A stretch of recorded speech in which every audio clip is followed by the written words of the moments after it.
Colonel Rabiatu Jaju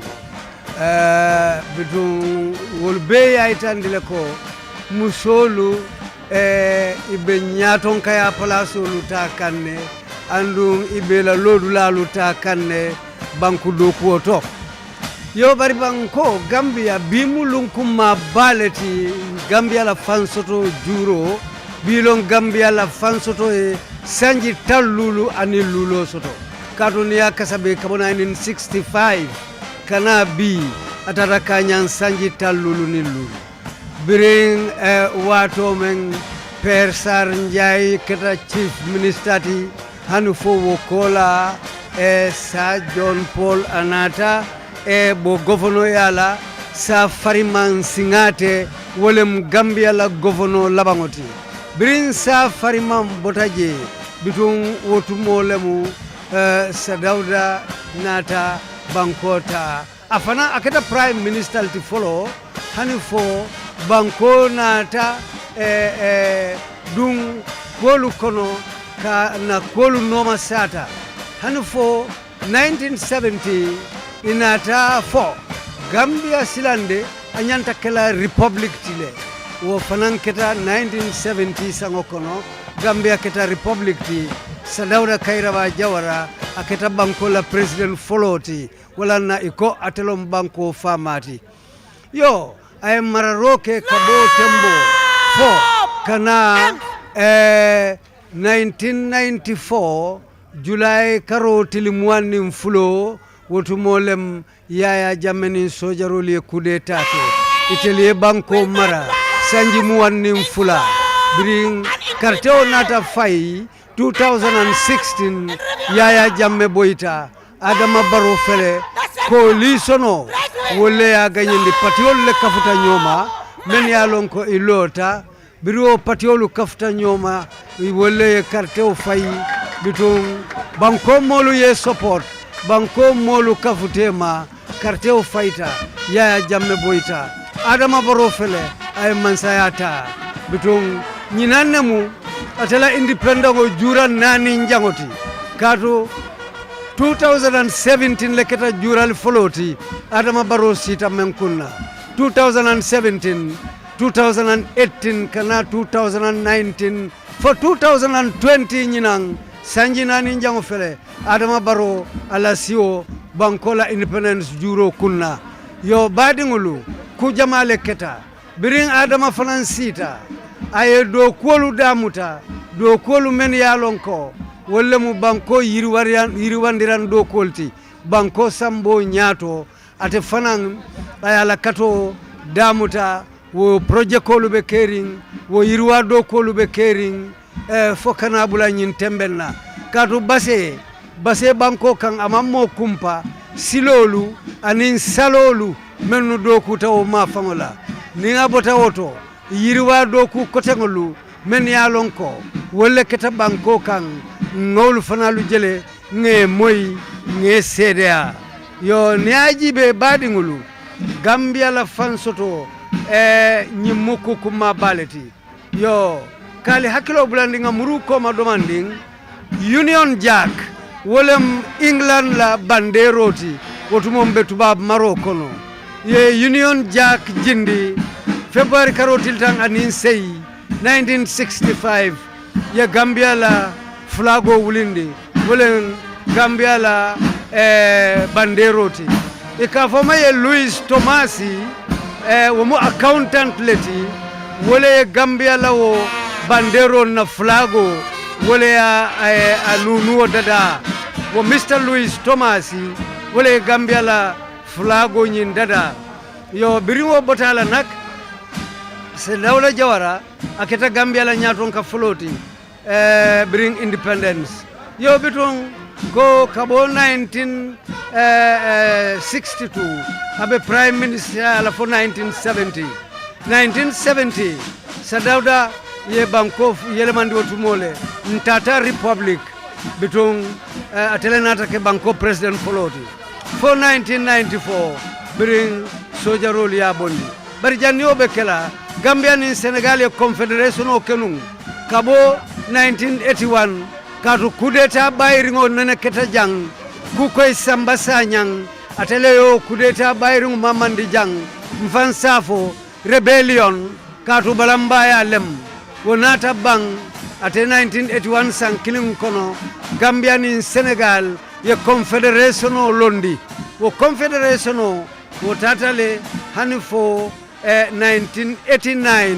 confederation o nyin janjanta bidum birio janjanta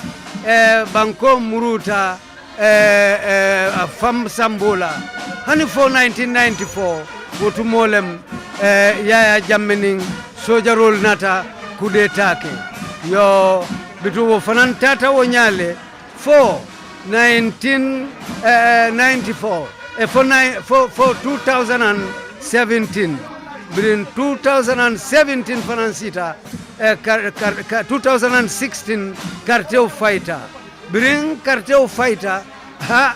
Adama Barrow la coalition iganyeta tenne Adama ye bankota yo hanimbi mbewole kono Gambia banko kanjang yo badingulu Gambia mu bankuleti me yalon ko bankundim banku balemu ni ajen ko bankundim banku ba Gambia ba fantala tumomen nga fale nun komando jama ba falantem fan sambanola foy dolu yenyum foko Gambia nyanta kafula Senegal lema nyonte Gambia ta fan sambanola bari alala man sabayato Gambia ya fan samba sadawda ye terolu nyinin Gambia ye sadawda ya kata buluba mara sadawda natake kaira sabatindilati fitino mamanta dawoda mo findule mbang esia lombang aketa dawodati sadawda si wuli ay kum tamaje han fo kairo ye sabati Iran aning Iraq ila kelo amamolu kumpa sadawda a wulta ayatew city ay kutamaje fo ala yake o kelo banta woto bi ning Adama Barrow be siring bitun safo alhamdulillah ku jamale tamitan tabe satano la jang bari mbadin Senegalin kolu ibem fe jang ifanal nata kafumma pour kabilu jura Gambia la fansoto bitun nyin tembeng mbe microphone bulale fanalu bulu foisi kacha esa bitun ka fole Amadou Dramé kundan kolon nak aliyalon koy bu kafa bari bitunga be kontonale bi fa Amadou bismillah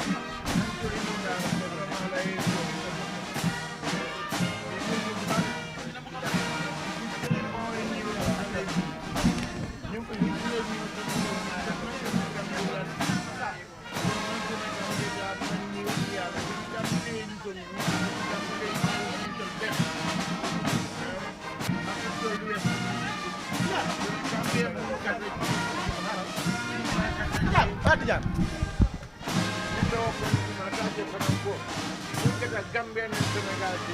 1965 comme alka fo nyamen ko sawale Gambia fansoto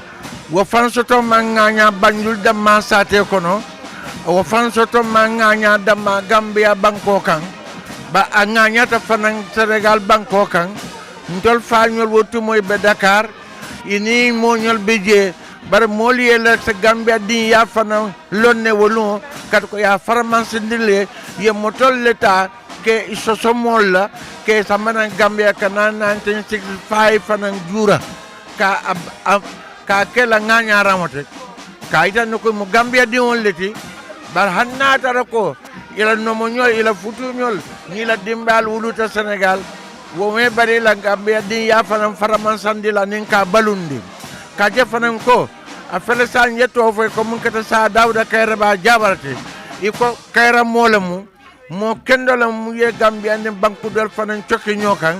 Kairé ko no ani Alpha ya kono bar atarle fanan mun kata alala mo bal fananti kar ko ni mbaba jakola dimba ya jube mun kata ate imam ratibul te Gambia jang ibata mbaba jakole bala mbaba jakodum be min tola be Senegal le ni ya jube mun kata Sayer Matiti abelar nyang alle son min hotel abota min tole abota mbaba jakole to ni sere kunda jube ya tola munna ser Sayer Diop go fram bota min tole waram fa toma bota min tole Senegal lam ni bula tewol benoma alaji Ablaye Diop imam ratib de Gambia akaranta tiwa won janabi tala arabo du nay ñolom a ñondol wolte banna musukunda ke kunda bar nin nata bi be on faranto nsa je ko kayrole nata murunan koteng kat ko fenen fe mu yalan ko imullon nalti adu be Gambia ne Senegal tema wol be mo ben dawle te mumbe ya suri adu ben mo yanko ya suri borjulo la wo borjulo mu sanole te kat ko ata mu kili mbesiri jambi kayre mo balle mati na la ñu history be satano atale ko alialo mun be kering atale ko alialo mun ñanta kala Senegal ne Gambia tema ma foko banim falle multi bari kun salle multi kun salmu yalon ko dam ko tole be tema sanu yatan tema de dam ko tole ben tema ha ni momo dunta ma mo ñola kasito aba man toro jelale wotuma ala barka jërëgën jëf bëggee nañ leen ziaré nañ leen lii la history xam Dramé ñu la jaajëfal bu baax a baax kontaan nañ si yow léegi naa jox microphone bi Tidiane Diané mu am ab waxtaan bi nga xam ne dina ko defa clé Tidiane waaw jërëjëf Amadou Lamine Dramé dégg ngeen lim fi wax ci jaar-jaar lim fi wax ci taranga bi nga xamante ne suñu kilifa yi seq nañu ko rawatina nag diggante Gambia ak Sénégal clair ñu ngi nag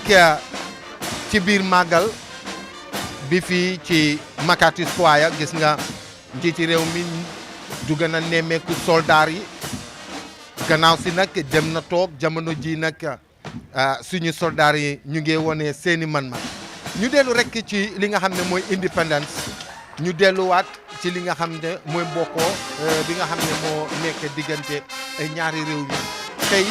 ngeen jël seeni matuwaay yëpp waa RTS ànd ak GRTS pour màggal a bés bu mag bii fii ci biir réew mi. maa ngi leen di nuyu yéen suñu naataangoo yi di nuyu ñi ma àndal suñu papa mi ngi nii toog wax dëgg yàlla sama yaram dafa daw ñu mel ni tey jii maa ngi Sénégal lii dafa nekk lu am solo day wane ne diggante ñaari dëkk yi li ñu naan solidarité moo dox seen diggante mbëggeel moo dox seen diggante Sénégal ak Gambia benn la man mii di wax ak yow personnellement sama maam mi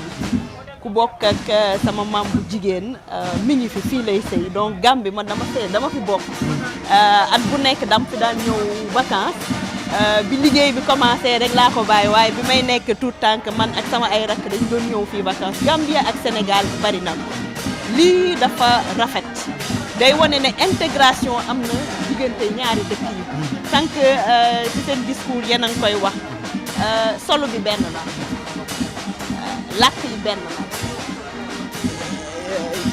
bokk nañu ay similitude am na nuróole yu bari yoo xamante ni dafa am diggante Sénégal ak Gambie peut-être anglais bi ak français bi rek mooy différence bi mais bu ñu xoolee également teranga bi nga xamante ni dox na suñu diggante ñaari président yi ndax da ngay gis ñoo xamante ni sax dañuy tooñ naan Macky Sall mooy président Gambie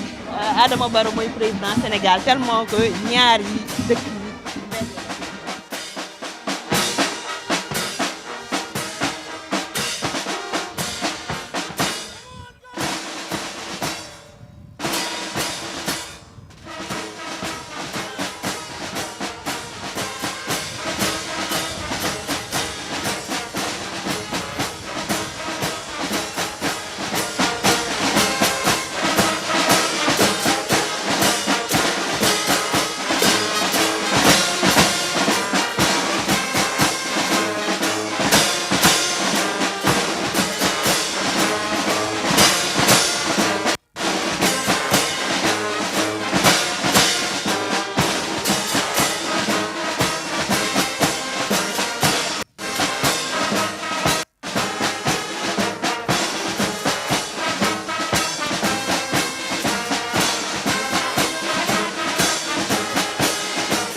nuyu di ko sargal bu baax a baax ndax kat xam ngeen ni moom moo fi toogal président Macky Sall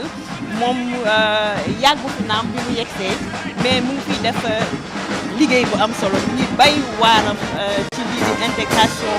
sous-régionale lii di ratax diggante Sénégal ak Gambia mu gën a mën a dox li ni mel nekk na lu am solo encore une fois de plus may nuyu sama mbokk gambien yi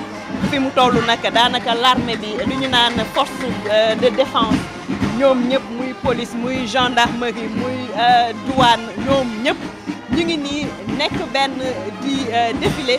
di won ne ni Gambia benn la te lu ñu naan sécurité.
Gambia tey ñu ngi fête indépendance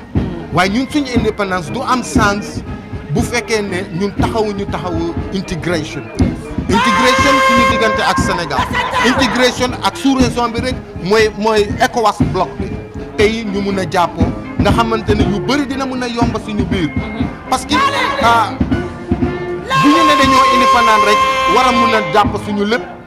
kon du ñu mus a jëm kanam il faut que nag ñu rataxal diggante bi ñu defal diggante bi nga xam ne réew yi dinañ dem ba nga xam ne du am frontière war naa mun a dugga biir Sénégal génn ba dugga biir Mali sax du ma xam ne mais jaar naa Sénégal parce que loolu moom mooy indi déggoo moom mooy indi jàmm mooy indi développement ndax ci biir loolu ci la dama ko ñëw demalante bi ak ñëwalante bi it ci la moo gën a am doole comme ni nga ko waxee rek ko foog naa intégration loolu doon na loo xam ne ñun ñëpp ñu ñoo ko war a taxawu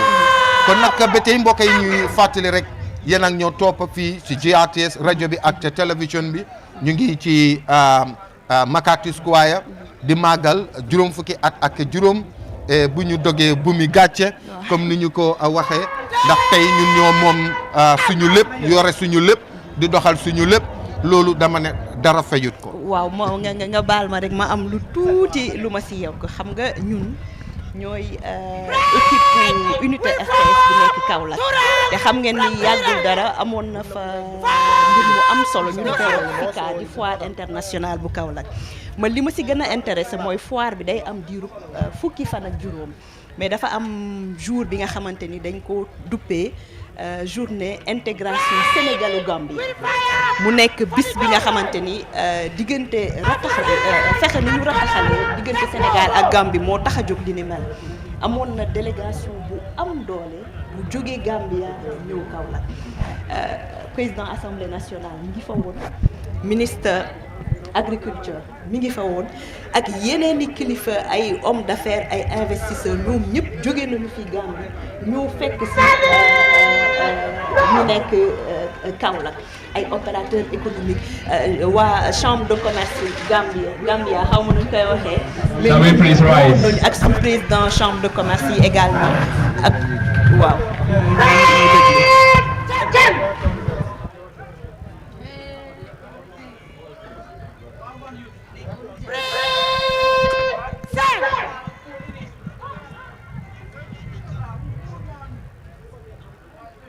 From the right, come on.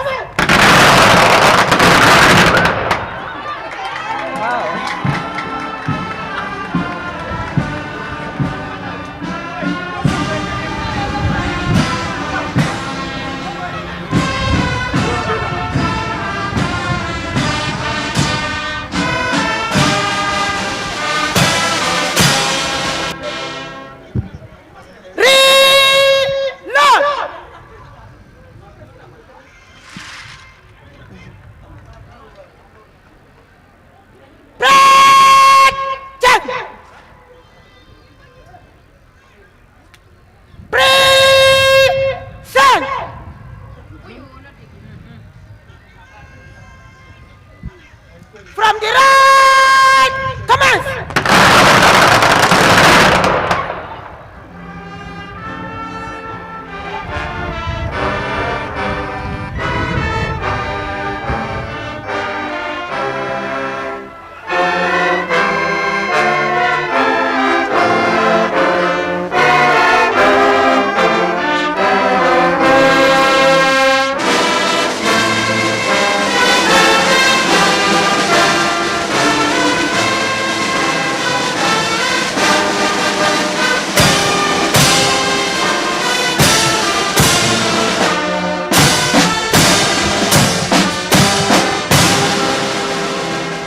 Bejat kami di Kaintenorak.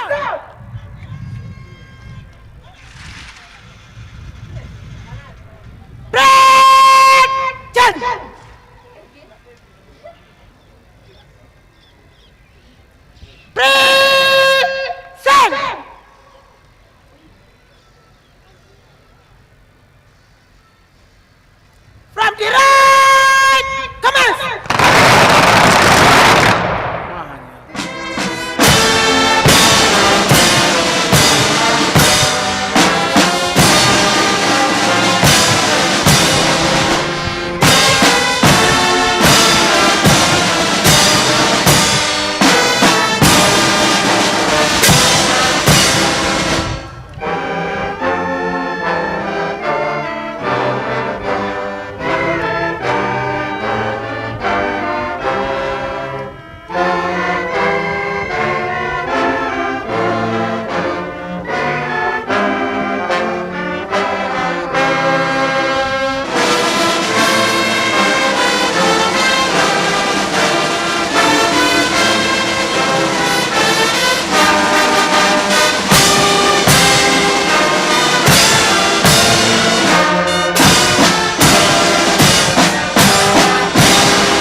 You may resume your seats. Yo bukanam kambiri bijongo rob jiati ezika inteno rak radiati mafamiti Gambia nonu sen meti di bayo muketi Banjul Makati Square bojo mine jame uyalawu lefu tampude karuken independent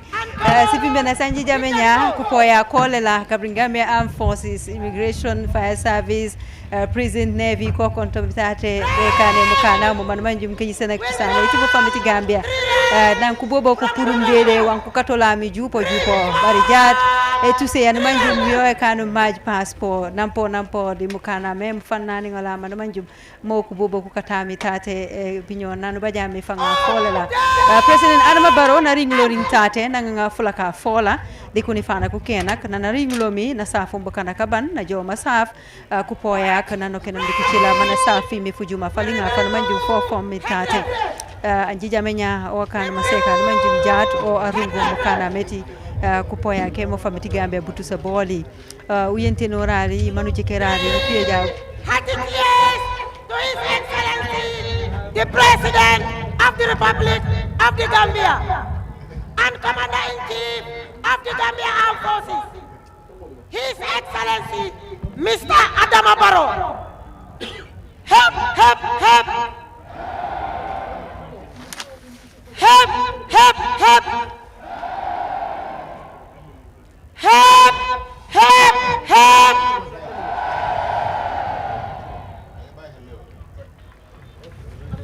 Independent simit sone bukanku gaba di butinken. Replace headrest.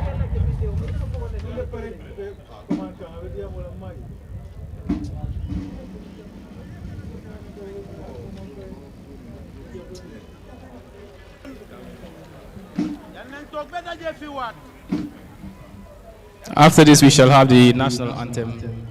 to be played by the the Gambia Armed Forces Band. Salted arms.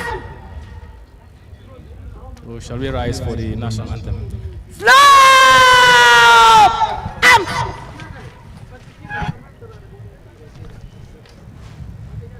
National salute. Present arms.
Jamale kane yake Mofameti Gambia. You may resume your Ami ban seats. jijamnya enageti kane yake Mofameti Gambia. The Baden Commander will now take permission. permission. Wonu bajami kabrinan independent tongom. Jimama njimeti wari kene mukana meti Gambia jojo bedi flake yoleli yanu manjum yono bajami jojo bedi national anthem ya njijamem jinagaje Mofameti Gambia jojo be mukana mukena wanu manju kanu kuri bakal manjum kokki nye ko poya ke Mofameti Gambia panku pour di bayewiye e tong di ku sojara ku police ke fire service immigration prisons ko nyemo momo ko kanka wan manju wok waran ku kan ase kan konen arabiatu na chenge president Adama Barrow meti ko mama be ka wu man ku ba ku pali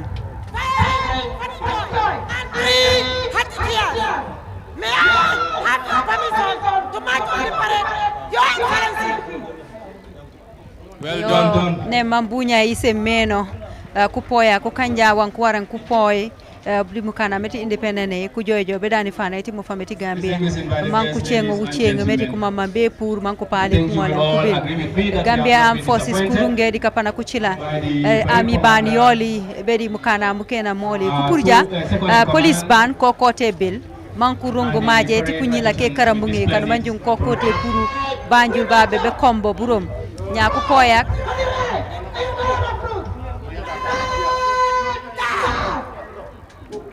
no nya ko pan kutus man ku pour di baye mo keti banjul makati square nan manjum no ko kan wa waran ko kan di independent e jaat ne manjija meno parade commander no won na chenga fu di president Adama Barrow man ko ngole ku pour tate di tout se ban manjum boko ko tanum jaat independent e ti finkin simi so ne ko kan gaba di butinken na Gambia e bajum fanga folio ne manjija meno na alfana e Mofameti Gambia ringulo mi ko minister ko ko tate ku ko la ko ni fana kan manju ko la fami kare saketi Mofameti Gambia di mofamoli meti ngere no jukaji ku député ku tate ku sefa ku gouverneur bo kana kete suke ku nyila keti sikaram bo ko buron ko ko tate be mata di karu kena keti independent ne ti finkin ne manji jammeno lieutenant colonel Arabiatu Jaju o arungo parade yeti ku poya kan manjo fire service ko kudo immigration ko kudo ku sojara ko kudo customs koku do nye koku de tous manku pour de baye mo ke ti banju kuja rek ko nu juka Gambia police ban ko kote be manku rungu maje en manni yokku jila kiti karambu nge kote rungu tate ni chak arokorom haji sumbulu haji bayri ngaje na tan ko bunda molu ifana e niyo kele kuol kono am forces wole nyaton kaya ila navy bije ila commandant side bije police ol bije immigration bije prisons bije ami ban la nyaton kaya koto sai toli eta kele mi alon ko wole pare nyaton kaya arabetu jaaju wata president o ya bunya e kidol fay kay tan ni Gambia la ado anim fana sai to be finti kanne pour karam to dindingol ning police bani nana pour kamajo ke avec ka furi independent la sanita du ini mbara bake sali jaaju o kumolu ke kuta bake adi ifota ku adu mol fana membe banta ya kala mutale membe keri parce que jiar kes la timbabe me siri yang ka kuma kangulu funtalu ye membe keri makar supaya harsa maremo birambe kebe ganya sefe kanjulu ngani bata baka sali jaaju kenganya tangandem pour lakkan soronga na jopati militaire pour lakkan police nu nanaga warati navy nu nga kubenu ga jinkama kendo custom officer nu kayni gadi ti immigration department kendo prison service e zuri eren kune darempo fatama yagare nyanda hike imanka kulenki kengane arabiatu jaaju ake arabiatu jaaju de maga makore maga kayni gadi maga makeno gonde lenki do ke paret kundu kengane match parce que ti makar square ayanda imankao ke hakati birambe watna kadangani ida matke dabari yarni bogo birambe khara lemu ado jaman kutti anga nan ka honu be no jamane ke no gondi nan daga warati yagarin ka honu fonnan kay ka honu kendo ka honu tan krisin ka honu kaga tum be independent ke jurande ngalenki Gambia mu manchu ida di masere to halle hibe no gago sehunu nga kendo député no nan daga warati soron tan no anga nan kubenu marano nyani ma yagara ko gorwani ti jamane ngollendo kana daga nga makuben suga amagama ngonda ado jamane le men kutenchu hibe so anda takkan kita kedi lenki nalle ke jurande nalle tawano ndi ke akati de kubenu gani kentangande holla kan soronga ido bogumo ko nyani ke ngani arabiatu jaaju ke ngani konar arabiatu jaaju anda imanka ko sasakundu iwabaka harsade jamangume ke ngani hi excellency president Adama Barrow fofo kan kawanta fofo kan daroinga kayne kadi ida marhan katu ta hilome angan nandu kunjuno la ranya no gondi o adanu nyani kunga angan nandu kunja hante nyani gello gano o garo dikita ko tambe na lawara lenkia harsade jamangume ke wasiki aya ngidi iwadangina karanga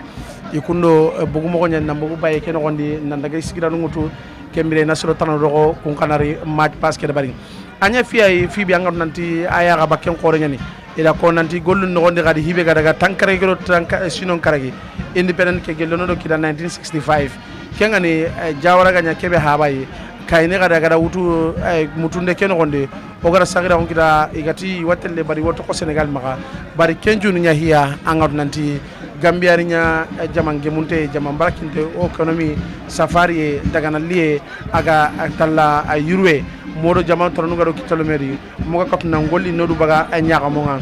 birambe sadawda karaba jawara ga girno kengani jamangu mentana de kengani hi excellence kengani ya jamme ga buguno lenki kebe ga magama ken gondi kenyani hi excellence president of the Republic of the Gambia kengani Adama Barrow o ga ibe barni sasa ona microphone ke dangi ko gara ko na mo be GRTS ko be ngati technical department madi mo kende juara kendo Dawda Njay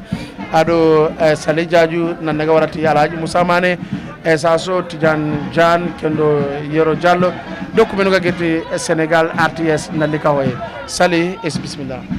baraka bake haji lafta onkul Musa e kachado mandi onkul Musa bayri natanko bunda molla mamango ka independent o nyandi Jamal kala fiala adum bi fana e o yitandi jande kabri e kidol fayin ko mbadi jolali ko kase boyote kerinde mbe independent o le jura kan adu ni independent o keta fana natanko bunda molu ka president o ning luntangol bunya nyinela ke tentuke jayi ila nala anim fana ka gambianol hakkilo bulandi ko do ko le be keri lungo be jura la nyaawa nyambara do ku jamaale be keri hani bi bayri tol fana fele yela majo ke sai bina funti kanne ka karamto dindigol fu min ya lon ko police ban wolle be nyaton kayale la majoto bela file mol hakilo bulandi do mandi bari ni nyato ta soto ta independent wala fannala wotumo kabrimbe independent o soto kan nga kalamta ko hani tanko bunda fango ma yurwa tenting bari malo fo fil force le be kere fo wato fil force fango mallo bang bara nga mera pol bebe nun tubabol le bulu gambia dingol fango manna am forces soto manna immigration soto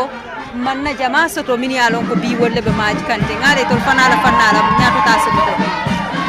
inum bara sali wotumo fil force le be kering janning security bunda o bunda be lola military la karola police lem anim fil force wolle be kering num police wolia damuta juna yo na sefolu de wotumo wolu menu bolu kunna ka folenne wata police olu niamo wata police olu wolu sefolu la police olu wolu sefolu kawolle ki kata kol tamandi yo bari mansala police bundal wolu lotale yo bari ko gambia mam military sojar te jang fil force le bi jang wolle kama be gambe polto amunde wolle kam military la do ko kenu wotumo yo wotumo yirwa manke bak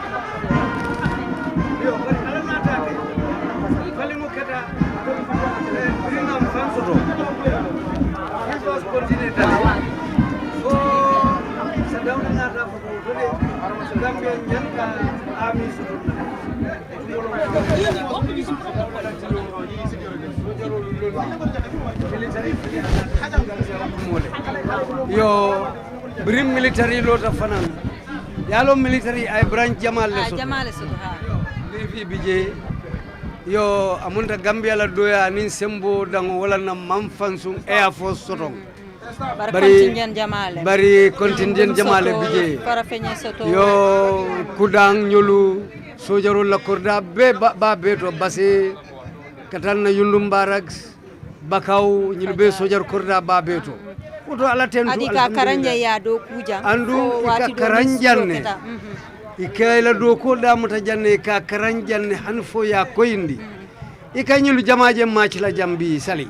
ya karanjanne manta bantade ya be karanjanne hanfo bulo koyta sayin iba makamoto a fele ite fo ngalo e sewotale bireñi lije macila ila majo ka kol diandi bake bar e salafta ka cala do manni nata murunda bina jibela le nun to Alhaji Musa anyini ka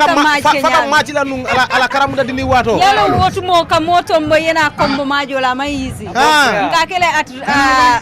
regional level zakoni division level ka kele division level ha bar hani mo fango keto mon purieta yemaj akake kontaan na box bas stadium akake kontaan bati kawasi kutol kasan sama to kutol kasa uniform kutol kasan mobe ke nyinya ye ko debe foye bodo mandingo ke ikmo santo obe mun kontano timi yalon ko wotu mo karamto dinni wal kasa bar esa mina muruna na wakande bayri police ban le kananan adu karamto dinni jamal le bijang kol mambam follow hani bimbate Sali thank you very much Sali Jaju and the rest of the local commentators. Like we said, you're watching proceedings coming to you live from the Makati Square, where His Excellency the President Adama Barrow is presiding over proceedings marking the country's 55th independence anniversary. It began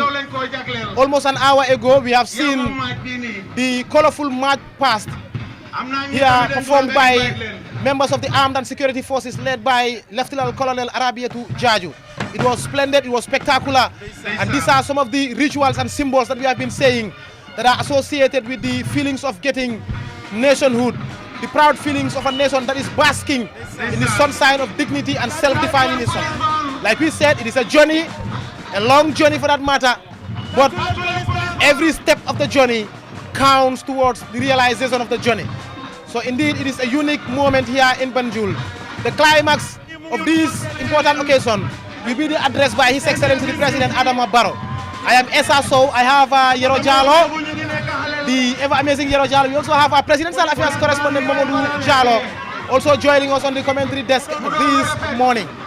Our guests and colleagues from RTS in Senegal are still with us. We will be talking to them later on. But in the meantime, Mamadou, it is indeed another unique and historic moment for our country. It is 55 years today since the Gambia broke away or broke the ties and circles of colonialism and gained independence from Britain, starting a journey of nationhood,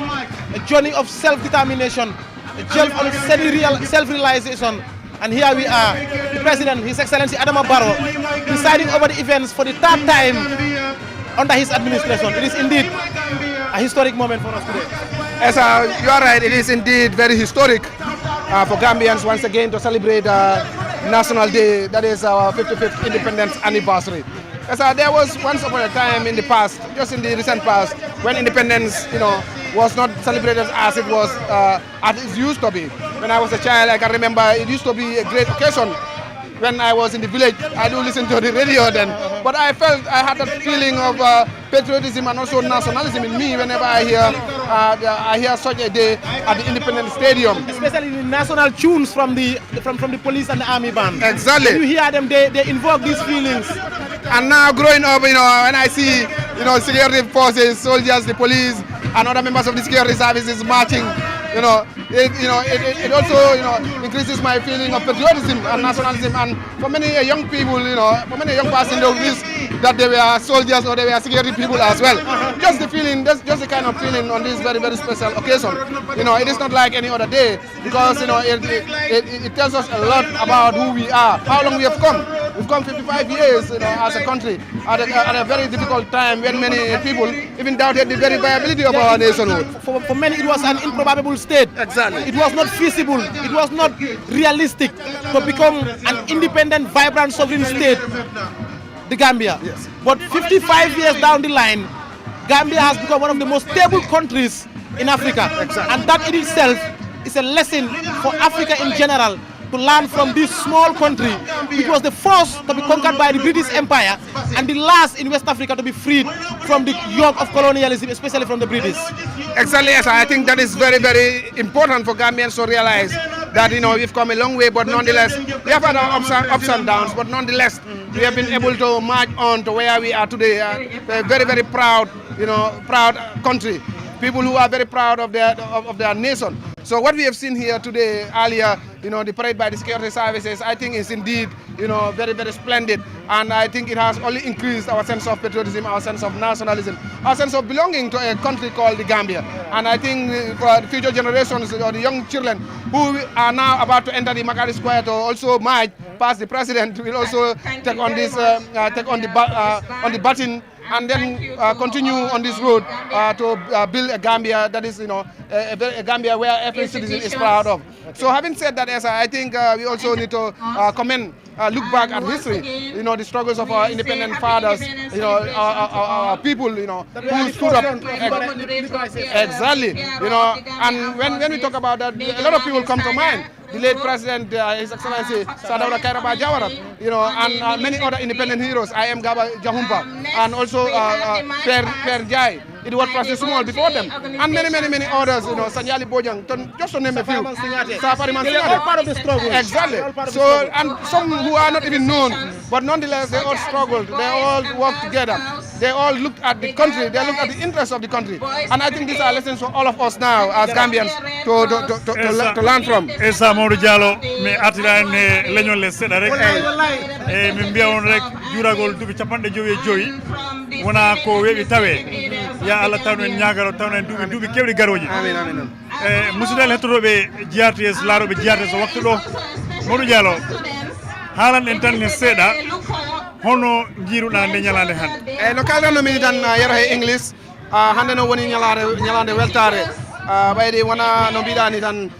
hikka Allah tawni en duuɓi capanɗe joyi gil Gambia heeɓi hoore mum e hande eɗen duwo tan yo Allah tawni en duuɓi kewɗi garoji no mbimini tan e English nane sa dartima leydi ndi no guimori ɗo woɗɗi aydi arno wattu e jamano mo ganduɗa kewɓe sa payno mbi hono leydi Gambia wawa heeɓo waɗi hen sa wiɓe onden ma eɗen poti battodiren e leyɗele goɗɗe hono leydi Sénégal walla so waɗi han battodiren gokkeɗen United Nations pour ɓen jogo en waɗi leydi ndi hen a famɗi te on tuma kadi leydi ndi ala nin jawdi e ngala ko woni koye nder leydi he ono leyɗele goɗɗe en jogui ko hono nebam en walla kange en walla goɗɗum kono takani on jamano ɓe ganduɗa ko ɓen daranno leydi ndi tawa hen noon woni yo Allah wimo yafoɓe Alhaji Sir Dawda Kairaba Jawara keɓa Père S Ndiaye keɓa Edward Francis Small en I am Gaba Jahumpa en Fariman Singate en yo Sanjali Bojang yo woɓɓe ɓe ganduɗa en gandaɓe ɓen tinaka ɓen dari kaɓɓi kecele mumen jiwonnanoma leydi Gambia noon kadi daroto noon leyɗele goɗɗe darini taki ha noon hannde laawol ngol to gimorɗen ɗo hana woɗɗi noon te hana metti kono takani hannde alhamdulillah hannde enen fof eɗen parnode leydi ndi ɓayde kala ɓiɗɗo jibinande leydi Gambia hannde mo jiiɗa hono nde ñalande hannde hana farnode leydi mum adi ko jiɗen ko ɗo en jiiɗo soldatoɓe maajiɗo hen e joni sukaɓe school ɓe no gara maaji ɗum fof ko weltare e weltare ha paari ɓeyda en ha hannde hamme pour parnode en leydi meɗen ha hannde ɓeyden tinnare pour jiiyen leydi Gambia yehi yeeso te ɗum mbiɗa andi ko jiɗen koɗo hannde enen fof en jangguini en ko heewi te mbiɗa andi daroɓe télévision o waktuɗo hen hettotoɓe radio o ne mbiɗa andi jangguiniɓe ko heewi Modou ha joni wonno duuɓi jawtuɗi dantan seeɗa rek juuragol Gambia independence men o ɗum woni guila kettuɗen koye men wonno fuɗɗano ware yeehi ha fuɗɗi maayi kono yettere Allah e guila kettuɗen koye men e démocratie artiri joni en gandi wondema ko lewru février hitan fof hitan balɗe 17 Gambia juuroro guila kettuɗen koye men ɗum ɗon ne noon eyyi ɗon ko hunde nde gandanɗuma a tawama hay tarika meɗen arno jamano kono ɗen ñalade ni en juuretano ka sa ko joɗoto ɗo galle tan wiye ko hannde woni hannde Gambia yetti hoore mum hannde woni independence Gambia kono no wownoni wadde jamano so ñalande foti yimɓe fof kawrita independence stadium Bakaw so waɗi han solloroɓe police aɓe yo liggotoɓe laamu ɓe fof yo sukaɓe janggoɓe school ɓen fof gara mbaɗa punta mbaɗa maaj ɗum ta yeehi ha maayi te ɗum ko hunde nde gandanɗuma te heɗen ɗum parnono ɓete on tuma min taw mi meeɗa arde independence ɗo hen Komboro ɓayde ko dowri ɗum tawi kam kono takani hono e ñalande so waɗino hay minen wonɓe to dowri to tamiɗen parnodi a yano subaka lowo min jaaha min jooɗo takka radio ji on tuma télévision ala kono min jooɗo takka radio ji min ketto ko watta ko ga e Bakaw te ɗum min parnotono hen no ɓete tamin enen belti ayon ta minen koye men min jiiɗat won solloroɓe walla min jiiɗat won police ɓe e wonno waktu Modou ta minen brikama komin sukaɓe men gimmotono jamma argol independence stadium Bakaw kule tawegol match pass e Modou on waktu da ɗum ko hunde a yanno yimɓe ɓe gimmoto dulaje goɗɗo ɗen ɗanotanno ko jamma ɓe gara rek kulle ɓe tawe independence stadium kulle ɓe tawe match pass ɓe jiiya Sadawda ɓe jiiya ministre ɓe ma ɓe jiiya hay soldoroɓe ɓe fa ɓayde on tumata ko radio tan ɗum hettete no ta yarote ha hande tan taw sukaɓe wonɓe ga hono wonɓe e Kombo hay goto yita ɗum fillanne ɓayde minen min sukaɓe garanno ga e holidays walla waɗanno sukaɓe men janggoɓe ga so nittunoma to dowri to namin kalana namin cindana no independence wayi minen koye amen ta hanamin weeli min beltotono hen ha min ñeeɓe sa so ɗum fof hollirta wondenoma neɗɗo da ala ko jogui sina leydi muɗum te hono nde ñalande en potani sagguinor independence noon pour leydi yagol ha jogo heeɓa hoore mum ɗum ko hunde mawde no waɗat hewɓe noon wiyoɓe hono nde ñalande jarani juurogol guil keɓɗen independence duuɓi 95 hoko keɓɗen e mbawanani koye meɗen ha hande ko mba toroɗen leyɗele Dias walla ma mbaɗanen ɗum ɗo ma mbaɗanen ɗum ɗa eyyi ɗum ko gonga darnugol leydi darnugol galle wona hunde welde sagaduma darnugol leydi ɗum ko hunde sattude ɗo hen ndi leydi ndi daro bona kala ko mba waɗa jamano muɗum en jii jamano président gaɗiɗo o his excellency Sadawda Kairaba Jawara heɓen ɓe ganduɗa ɓe kalnoɓe ɗo nane yo Allah yurmo yafoɓe e ganduma on yawti waɗi ko wawi ko yawti joni garɗoɗo hen Yaya Jammeh on ne waɗi ko wawi ko joni jamano Adama Barrow gonɗen on ne na eto no waɗa ko wawi ko mi sikki hunde nde ko noon tan bona kala ke jamano muɗum e ɓiɗɗo leydi fof yo daro tan yiya leydi ndi yiya wondenoma enen fof ndendi leydi ndi te wota hen dar hen goɗɗum wota hen dar wota hen peccu hen leƴƴi wota hen peccu hen politique kono daren ko ɗum ɗo woni interest leydi ndi ko ɗum ɗo nafata leydi ndi enen fof daroɗo hen so waɗi hen enen ne so en jawti ɓiɓɓe men garoyi ɓenne continue ɓaydi développement leydi ɗum woni nawrugol leydi e darnugol leydi ɗum ko noon tan wona kala he jamanu mum waɗat ko wawi ko waɗa ko moƴƴi ko waɗa ko foti ko wadde ha leydi ndi daro mi sikki ko ɗum ɓuuri hen wadde important ko ɗum hani hen te enen foof hono nde ñalande siwdiniraɗen ɗum wona kala jooɗo dartindo hoore muɗum hoko ɓurmi hoko mbaɗannomi hoko ponmi wad mi ɓeyda ko mbaɗannomi ko hami yewna leydi ndi yeehi yesso mi sikki hono nde ñalande ko ɗum siwtinirta en yaro wallahi e Modou Diallo a jarama haalama moƴƴi ko kalɗa ko ɗon moƴƴi te weeli essence o min dokkitma microphone. Thank you very much, Yero Diallo and Mamadou Diallo. Mamadou is our presidential affairs correspondent. We still have Alhaji Musa Mane, Tijan Jane, Sali Jaju, Haji Sumundu. Haji? Inimbara bake isa ajarama golle ma fewi e kadamgal kablar pular mare mu harsa ona garangati Makati Square birambe full kengana giraiti hibe garagati fulan kannenga mallingan kanne alo wolo fon kanne do angele kannenga birambe kebe ganne okros panatnga ti State House kengani modjallo ida kacha hinunga watni sasa kundu oga sigirabe kenni kay gelli tangan choron pola kanga bogo hibe gano sasa kenyene kara lemunga kunya kenni match pass ndabar ni sigira ngutu kara lanu be nuga tawere na wutu loba basic nuga kata oba basic nuga kata ma senior secondary school nuga isu wayron kunne na like match pass dia birame anya ladanga anya tarikunga anya fay agro simani do darwa nanto ko do kita ko tambe Kenya Makati Square kaga to mobe dingira to hontani fika be dangi do ere urom midi angat nanti uronga jenge nandaga wakati jengendi igari na flak nyankandi kengani tibabunu flak nga bandera nga na Gambia flakin segendi serbe kaga Gambia ke flak design kondo seri tuana korani takara mo nyani angat nanti tuana nyani ayende ke bagandi bandera ke meira hwako hona bandera ke kebe gadi bulu ke ho gullenga nandaga wara deregainga kendo hodumbe entananga na hodumbe ke kenni kiye ke nandaga ho gulle ke kenni khairi ke bega jamane ke nogondi deregai ke kenni nema honu kudo ittu kay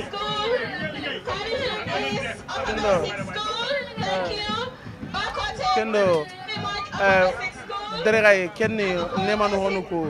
buluke kenni jike bega o jamane ke nogondi nogondi kusunyanda yurwan tampinye kaga tungobe His Excellency kengani President of the Republic of the Gambia Adama Barrow ke akada wasiki awakara lemu ko hayni iwa match passinga anya fiyai angadu nandi kebe agado sagandi na osimandi tankara gado sino karagi kudu duutu arani tibawunu mbilega telle ito ogaro horse nan dola hodwa wodu kinnoy bari masaka nan dola wodu dengene ti parce que pour tidda jamane kedi kangen tabakayre giden tabakayre ido tirni modo wadu de ngene ken ko ba sari bi laga tele tigi est ce que Senegal rante no odo nakay no maraba ke modu nge kenga bari iti i haytelle kunni kilin dogodi odo kunnaga kundu nyai kilu tokkebe gani itagu itaringia mora wadu de ngene moron to de ngene ti brain karanga economic karanga safari en karanga ado e be gade karangunde jare kanu yuru wanden karanga anya hiya angam nandi jamangu mu kubenu siki suga dangi isuda tare ko nyada bari ken nogonde e sugoli e kempo lakay nan kama me ado jamane lenjurubenu angam nandi ga jamane ken nogonde fonnan kawnkara yuru wayeli parce que horantay meaningful development sukita agamanya honnan kawnyaga du sugandi na yuruwe nangolli birame gol nyankano ngakatno yuru wayenda ngane mo anya fiya angam nanti kuncu riwajabi ada Canada ga empo goren chabu selema simme nanti development melu ganya ti ke jamangu mo kurumba be ga tawu nanti makunga nyana killu dabari sere barama ku nanti kun killu dabarni kenju ke de His Excellency President Adama Barrow kana ga ku nyawre angana hayde tutu agu yuru wandenga hibe ga gati ti college ke ti basse de ganni selema sima nanti college wasiki basse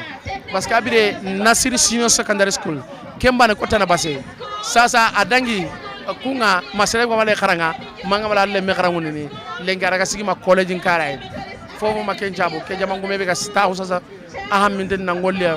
na kara daga jabu jamane ke tutundu no kum wanjwa angana iti banjuru ndi angana ro lakeke kilenyi ma hibe gara ma debi ne ko gonde karan ko ko wala ko kedi ken karan ko ko na access ngitai amay nyana ganni parce que kilendari bari da kunju dabari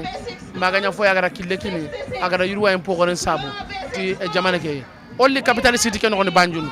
kago ngana kinye pagan kum benu ga banjun ran kunne gotanu ku seranda dele parce que jore yere kumela ndegi dona magé jinga jore ke time nyambaka jigero ke nyallo no meri anaro de beke ke jamangu mu kurumba ga taw ayalo de beke soa na ayurwa en pogore en chabu e to kun karawai ara gollu goro dabari angano de banyunu ga kangu capital city nga agi anteni ajare nangangai kenya aken ntare ken ko nyari parce que ara gollu be dabari on daga gadi aga haramare menterin kana adu maga yang kande asabariye amunye kenju sabu agara demokrasi nditi seren jurante munyi demokrasi no gonde tun kanyu go be angano nanti amanya tunga nyugu magayan kante amanya tunga nyugu be angam nanti asabar ndeni demokrasi na tereni sakati jamane be baraka demokrasi kita tahana na demokrasi lide ayani kenga ken no gonda ogara kona gara mobe karagan cemmen nyani odo ogol nyalle mungutunya do grise kenga na alaji Musa Mane ona microphone ke kinai kaw ngamere sitente isumolo hakilo bulandi Banjul capital city bile Musa kumani no capital city la because gota sulolu president Adama Barrow la man saya kono impansa ko folo sabol men tambida ibe nyode man ka start sada Kairaba Jawara la kana Yaya Jammeh la kana Adama Barrow la bari ni ajube londo fana yurwata college felendi iba yalo base do ku jamale geda Adama Barrow la man sakunda kono isitente inumbara haji sumundu noari mo hosir badi ngulu ate banna fola akatu fola le dorong barin ta bannola yo barin ngalunta ngulu soto jang me ya lonko inata mabe na bengoto modlam Muhammad Lamin Drame kundan ko lo barbitum nsalonga bota damin kadu badia Gambia ni Senegal moten talandinola kam kilingol manu ka fo Gambia kam kilingol la ka fo Senegal mosi kilingol lebe nyim banku fulo kan tubabo le na newke nyim banko lu tema bismillah mo Lamin Drame say bota sate jumaldo Senegal fa Dakar hani bo wuluta sate o min do lafta moli ya long mo Lamin Drame jumale bi jang mo Lamin Drame mo jang badi bunkole mu mulu fa bota ate badi bula bala la mu sabati afala mu soare kundat yo say mune si Senegal du Senegal mulu ta wot fam fala na to je yam asita je mulu na fa mu Senegal ko leti anala la sido be bar sara kulo le mo mulu nat yo jam fa mala bota badi bu kata si Senegal yam te mulu ta wot biya la silo kana Gambia kana ma ben na fansoto juroto kunyima ku kende badiya chokolem bari domandim fonye muna fama yale hamende pour kama be nyimbe to bi alhamdulillah rabbil alamin nyancho ila nyancho ya timata bile fana ila nyancho ya atimata bile kar kontanga bunya mun soto Gambia tabarakallah mashallah nte badiya folo nte wuluta wala kono nte sotuta wala kono binko kono to la suutiyo ka fa arfam mala aussi se badi bu sari kenya yento to la wolla fa baluta fa banta ka fa ko gorgi binko ñol baluta fa banta keri ka fa ko gorgi Senegal ne ñininte na suba kono nama Lamin Drame tola janni ba fa ko ndole mo abe melele mune wono be ka fa ko gorgi ntoma arfam mala aussi sallallahu don anala barkole atina ala talbol ka fo ko gorgi ba kan dam illa ato kendo so ko nde mo ma bi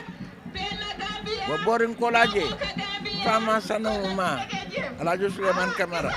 wa dunya be ke Senegal le barata la ren saba bade bu saba abata dama abarkata Senegal abarkata Gambia ala dimba ya fanam be jam yewalje Senegal fan do fanam muluto don mun fanam ba ma ñol boto je en fanam bakata kan kat ko ngam binki ñollon ne ngam fa ñollon ngam wulu ñollon ne kano ko ngam wulu lali kano ñame kuma la sutande kan bannin nata bu le bitum badi ya kanu jamban dola nde amal Lamin Drame kundi mo be sire njang al falmu be jang mun nim fa ñol mo ful kar ko nan ci fa bil game ya fan soto watalam fandi mañole kuro londi ka mo nako Gambia diwol la kuro ila to ila kafo ila kafo yam mun ketam fandi mat Suleiman Camara la Suleiman Camara fa ma sano kono to le mo Dakar barin diwon binkiri wol mo wala wulu dito nyala yaje otumo la fa la sana ka sama beje fa bu njanjay beje fa Bakari Bojang bakaw ko beje yame anim dem deto ko no la kat patay mo dem solal ade ko beje yewoje 1965 jalo ta sa ye moto fandi kana Gambia la fos jural follow ñun follow jam ha allon nal tebe to bare bento ngel ngel fanni ma ak an to deji na la ram ka dol dia na bum ko no ye laje ka di mara dama bare dol bi je ni wona te lo mona kamane ko nanta to de dawo mais radio Sénégal bëcc fi Sénégal na programme iskalu ko man di ngalu muka bo TV Sénégal ndele ke kibaro faran di man dinga kamala at TV Sénégal radio Sénégal radio ya nakki royat nata Gambia jang nga Bakar Sidibé ay ndiya janne Safa Mbaye ndiya janne Jesse ndiya janne Dr Lander Kita sen ndiya janne man wulu ñol fode ngani be mo molle ni den de Sénégal be bankole la ye ngañandi te ñena nola wala enu mbaraba ke mo lamin drame yekuma kende balle fo ñimbe abbe mu badi ya chocolate Gambia ni Sénégal mu kilinete ite mo ite wululal bota janne ita ta Sénégal ite wuluta je yo bari bitunga felenti ite man Gambia tunoje ibitala ibina e wo be mu kule ko mayalon ko ay tan ko ñu mokki mu lebe ñu bankum kam ya wala mo to ha Gambia Sénégal ni ko Sénégal bi fon Sénégal bi banko fon fanu Gambia ni Sénégal tele ha bari bi Sénégal bi nabe baluring Gambia ni Sénégal ya balun hako Gambia ni Sénégal ya fete ha dana ko mo jet wala fo ngay Sénégal Gambia wulu ya jeri Sénégal bi wala Sénégal bi ya balundi a wuluta na balu aba balundula manje kilinte Sénégal bi fanuta ñintile Sénégal mi historiquement parlant ni history samanang bam komul bebe Sénégal bi kon isiata par mun ya Sénégal bi balundi ka amo ma londi kan yodi ala ka balundi wala ma Gambia ni Sénégal yenn ko momo se je moy bak tulo bara Sénégal ne Gambie wala Sénégal banko wala tundo balundi wala ya balundi asanyo fulol yan ko mol ka change nyatan kol ka change bari sanya fulol mo ka change hani bankolu wo ba noto yo Gambia be fere Sénégal fele wala mo Sénégal bite ko man sol ka tara wala to amunta ko ikuntinyo ni ko nyanta ika lile man sol bo wala nyama ila change do man sol balina Sénégal bi balundo la historiquement parlant ikante mo fon jeteng bi right mun be Sénégal te le muy la saloti salo katan min ka mun de molu ka sele salo manka yo te le muy la saloti ni Gambia raita sol tema ko ko le kon te fem fo no le Sénégal na Gambia soute wo sa fero kon Gambia ko la raita sol ite fen sa fen no le Sénégal fa na soute wo kon na moral ju beba ci to ko dabo be laare min to le be laare Gambia ja abota Sénégal yoje Alhaji Ablaye Diop mo imam rate botu non jam akaranta tiawon ada ntulo na sita satani yoje mbaba jago juma atale sayed mati wulu sayed mati belare min tole belare son min hotel wo be min tole bakaw abe bakaw ni ko bakaw hakko sam fa bakare bojan ka sedi na be dum Dakar yo be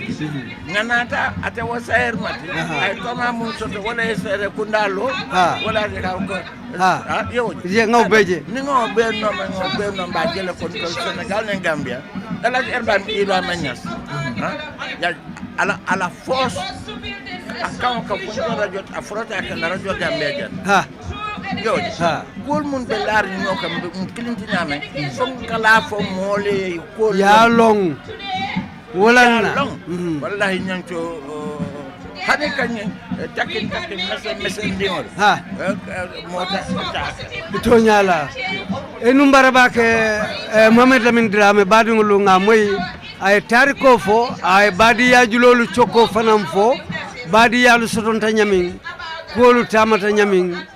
nga moy Mod Lamine Dramé ya fo musafa ininse inimbara badingulu hanambi Gambia la fan soto lungo juro akumma yata bake kadu ni ajibe Gambia mu bankundineti mbem fan sotola tuma mena 1965 350,000 na population mu woleti nun mo wuli keme saba mo wuli muang Gambia mula hadamadi yirko mu woleti nun 1965 bari bi ka million le fo million fula nyong mbe nakirin wole bala woto mu yiri woleti kadu hadamadi ngole ka kuoke hadamadi ngole ka yirwa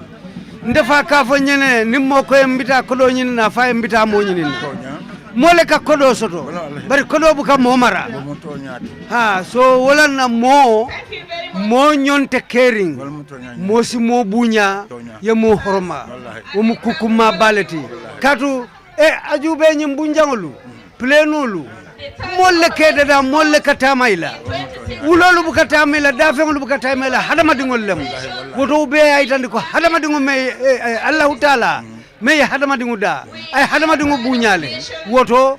hadama dingo nyolu nga nyo bunya nga nyo muta nga badi ya julo choki Gambia ni Senegal te fatanola billahi janni bolona gen haklo bulandi ibadi mala ke koto mane karandilla ba mfango fandi malem adun abe karandilla karabayden high school danga long wolto adun right le fanam mate a flota nyancholla ceddo ka kabo samba a flota atela en tant que homme de théâtre ay théâtre ma hade ay théâtre o safele drama ke ko do mane mu safere lalti ngawjele ni ajube 1972 London bin Senegal en Gambie bentaje kata Senegal bi kacha kamande kashirbe kacha mun kata ate Senegal bi population wakata 1972 Mbotan 1972 nata bring 1980 jani Senghor be man so kunda bulala yama anata ta ngakolo go do His Excellency Mr. Adama Barrow, President of the Republic of the Gambia, Grand Master of the Republic of the Gambia, GMRG, to deliver his speech on the 55th Independence. Your Excellency, sir. Tami Bojang Sissoho. Any moment from now, we will hear the address from His Excellency the President Adama Barrow, who presided over celebrations marking the country's 55th independence anniversary. His Excellency President Adama Barrow is set to deliver his address to Gambians through the different media outlets here. It is the Gambia at 55. His Excellency President Adama Barrow has taken to the podium. As you can see on your screen, those of you watching TV and those of you listening to us on GRTS radio on frequency modulation 98.6 and on 106.7 megahertz on the FM band, we happily introduce to you His Excellency the President Adama Barrow as today's proceedings draws closer to a climax. It is indeed a very historic occasion, a very unique one. It is a journey with a lot of challenges, but indeed with a lot of success stories as well. The President there on your screen, those of you watching, any moment from now will hear his address. The Vice President, Your Excellencies, First Lady Fatouba Barrow and Madam Sadio Mballo Barrow, former Vice Presidents present, my Lord, the Chief Justice, Honorable Deputy Speaker, Honorable Members of Cabinet and the National Assembly, Lord Mayors of Banjul and Kanifi municipalities, distinguished guests, ladies and gentlemen, boys and girls. The Gambia clocks 55 years today as an independent sovereign state responsible for managing its affairs without any external interference. Celebrating the anniversary of this historic event should trigger thoughts to guide us, redefine our individual roles as citizens of this nation, in order to situate and reposition our motherland better on the global stage.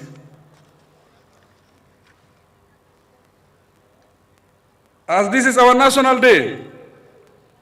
it is a moment to unite and deliberate on national issues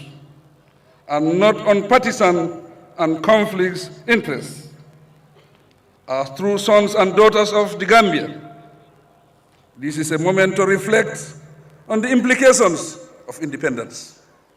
Not only political independence, but also social and economic independence.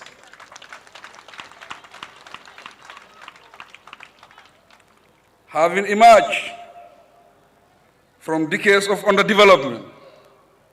slow progress, retarded growth and dictatorship, the time has come for us to reflect objectively and selflessly on what needs to be done differently for better results. Thus, we should ask ourselves, what does putting the national interest first really imply? How can we work together to address all the development deficits that continue to affect every Gambian, directly or indirectly? As we mark the last independence anniversary of this decade, the opportunity has come for us to turn new leaf by beginning the next decade much better. We renewed patriotic zeal in the Third Republic. As we prepare for the next series of national elections, now is the time to demonstrate that what independence means for us. Let us demonstrate that we are capable of managing our affairs by accommodating our differences, celebrating our successes,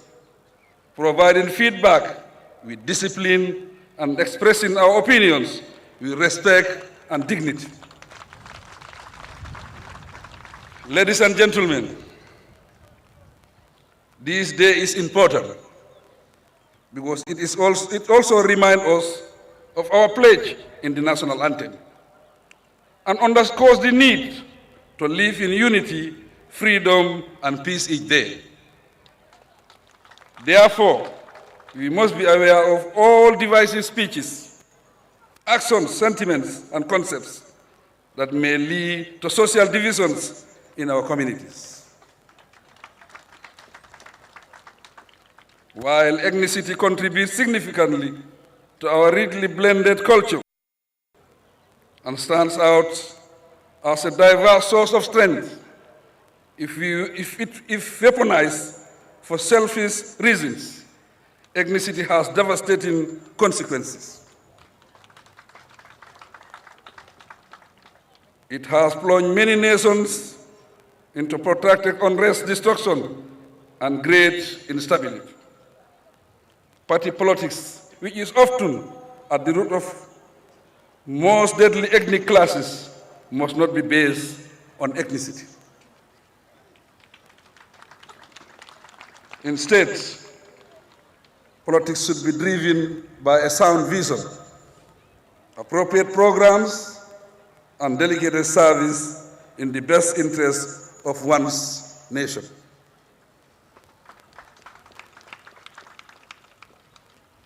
The electorate should affiliate with the party that represents the national interest and ensure that we contribute where our collective development aspirations can be fulfilled.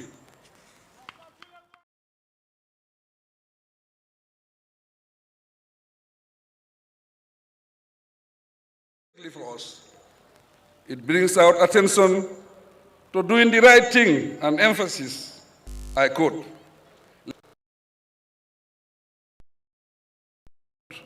and join our diverse people to prove man's brotherhood.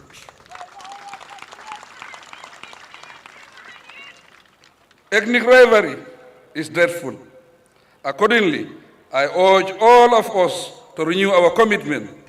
and pledge our firm allegiance to the nation, because the Gambia belongs to all of us.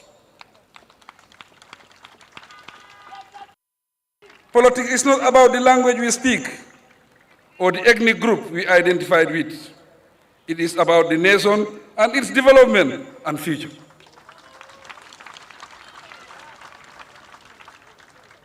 We all have the moral and civic obligation of safeguarding the future of this country. And remember,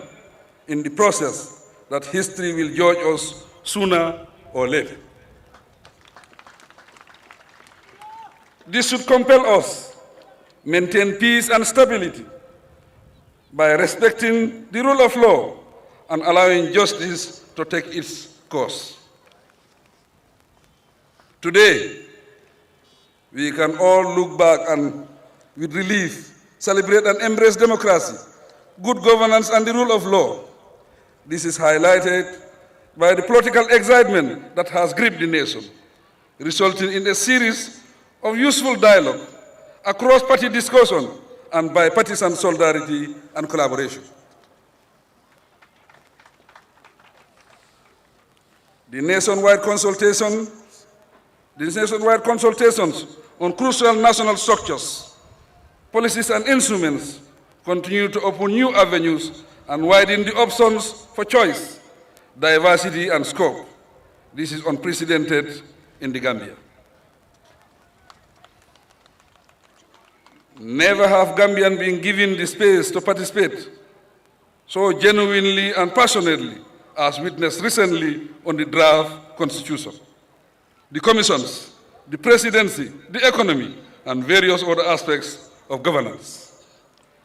Never has the legislature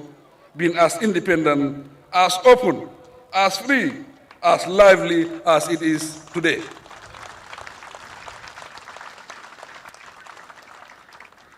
This is progress, and it is political development. As free citizens in an independent state, information is accessed readily on radio, television, and other media outlets without censor. Indeed, Gambians are truly enjoying political independence. Socially, cultural freedom continues to enable us to showcase our diversity and tolerance for one another.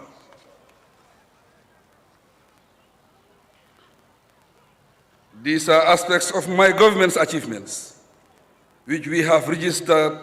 collectively with all Gambians. Government will continue to ensure that such freedoms are guaranteed and sustained. Economic freedom is ideal, but we live in an interdependent world where nations and organizations must depend on one another. This is the essence of diplomacy and international relations. However, it is incumbent upon us to exploit our talents and abilities, to be innovative and productive, and to initiate or contribute to value addition processes. It is up to us to examine our circumstances, expose our shortcomings and challenges with a view to resolving them. The responsibility is collective for us to create jobs, create opportunities, create income for economic development, and generate capacity to develop holistically. The key challenges that continue to affect this nation can be solved only if we reconcile our differences, maintain peace and stability, law and order, progress and development. Fundamentally, we must avoid acting against national interests.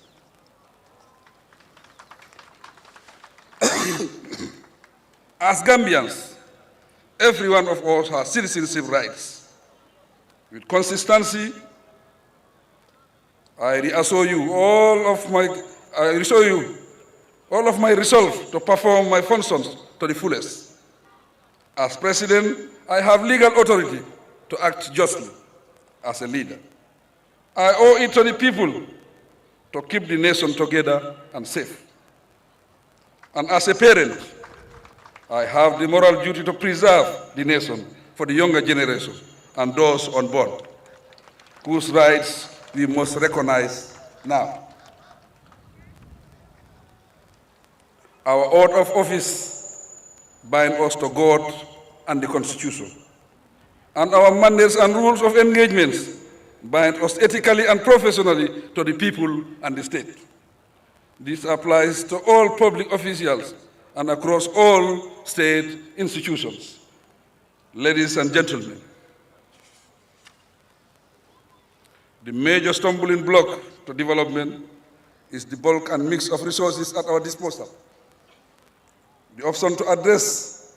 the inadequacies centered on innovation,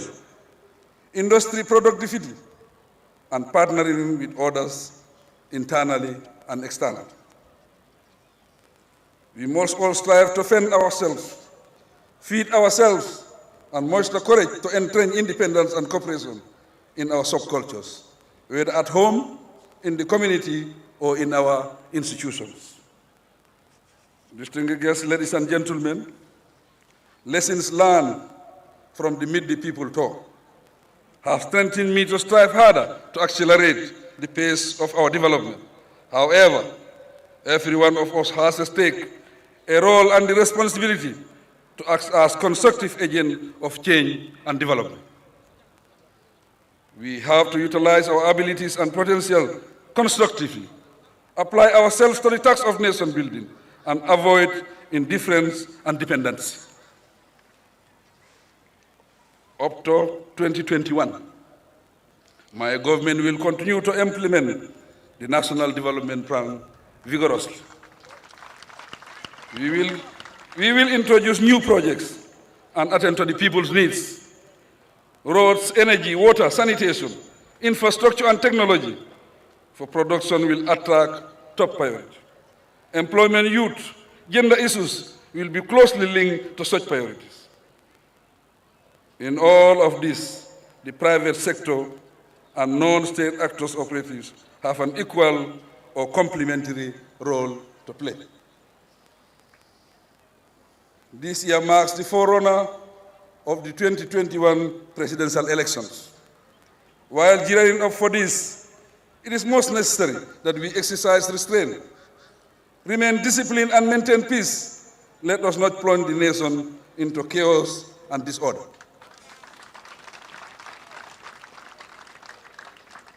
We must remember that what we have gone through. Therefore, be steadfast in upholding the values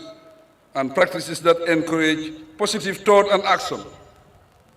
The surest way to success is unity.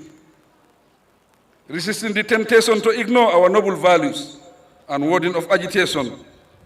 no matter where it comes from. We should also be firm and resolute whenever we take a decision on something, but should be prepared to shift our positions whenever there are better alternatives. I urge you, the school children and students, to focus on your schooling, education, and skills. Unlock the doors to development and good citizenship. Work hard today and reap the benefits tomorrow.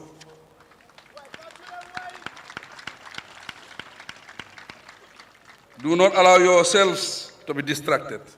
Instead, strive hard for your future well-being. Remember that children are more vulnerable to different forms of violence. They are trafficked, abused, and even used as child soldiers to fight and kill in an unjust civil wars or serve as suicide bombers. Do not allow anyone to use you for such deadly, cowardly, and evil acts. I commend all parents and teachers for guiding and taking care of the children. Government appreciates your efforts, and we will continue to invest in education to ensure that the youth realize their full potential to serve their families, nation, and themselves when they grow up. Teachers have an honorable job to do. Thus, they should work honorably and effectively, and maximize the time they spend on tax, finance, is not the only motivation in this noble job. Teachers have the responsibility of preparing a whole generation of learners who look up to them for values of integrity, discipline, trustworthiness, and patriotism. Children learn to respect rules and regulations at school. Hence, teachers have the burden of doing the right thing for the children to emulate early in their lives. While we appreciate the efforts of the education ministries, we encourage them to support both the teaching and administrative staff in the system for better performance. Ladies and gentlemen, turning to the security services,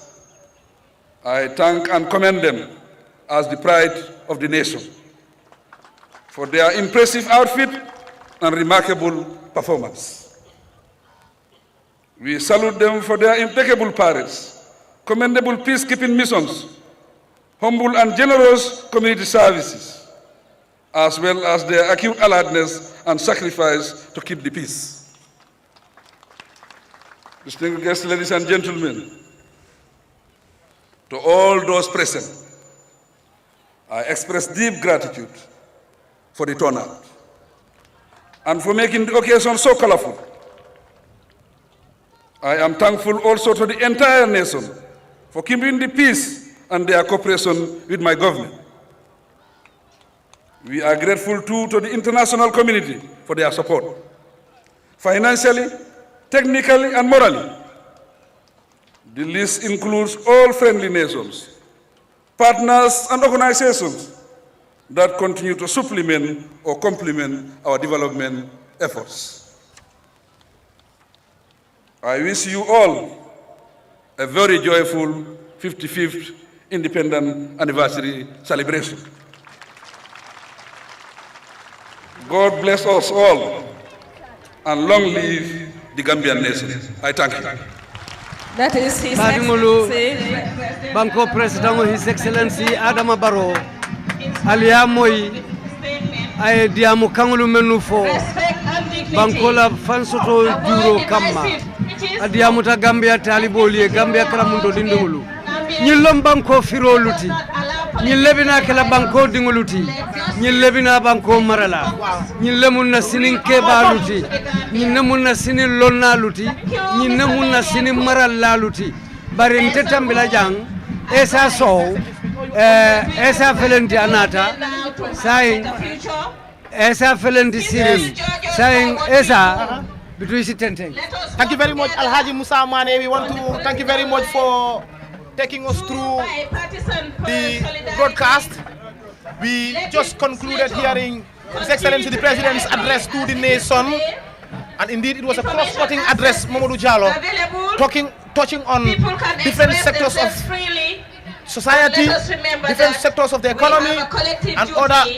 very fundamental areas as far as our governance process is concerned. Mamadou, to begin with, what do you make of the President's statement?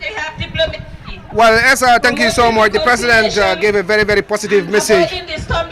the Gambians, and to the school children, and to Gambians generally on this very, very important occasion.